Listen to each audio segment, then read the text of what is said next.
Go ahead. What would you have done in Vidya's place? Like, would you have climbed the stairs? I like to think I would have done, yes. So, you would have? Yes. Okay. That was my question. I did in several ways. Actually, let me take a little more time to answer that. I think in several ways I did climb the stairs even as a young woman growing up in India.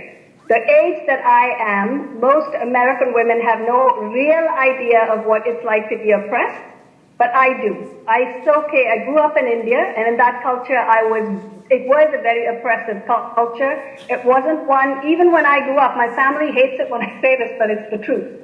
Women were not given the same level of respect. They still, even now in my family, are not, and that's partly because of my being a woman. And there were several really ridiculous customs that still went on. That, when Vidya is not allowed to go in she's not allowed to get into the house when she has her period or something. I remember one time my grandmother trying to enforce this kind of rubbish on me, and I was so livid. And there's this idea in India about you always run around respecting your elders, right?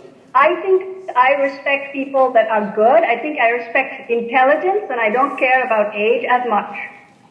Right? I think old people should be treated well.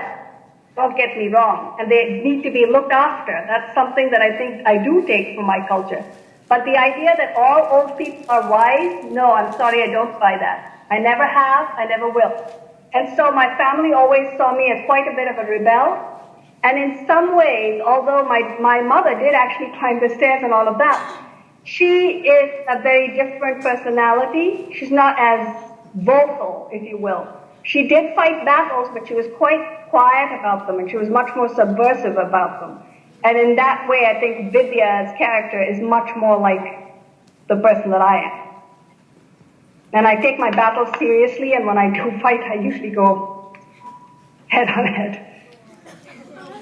I mean, I'm an oceanographer. I don't even think you guys know that necessarily, do you? But, yeah.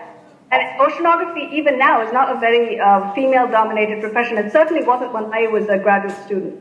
So I worked in several situations that were very male-dominated. And even here, when I came to America, I thought, everything was going to be fine and dandy and equal. And it wasn't. Okay, so as a woman in science, I did to fight battles there. Thank you. Good luck. Yeah, thanks.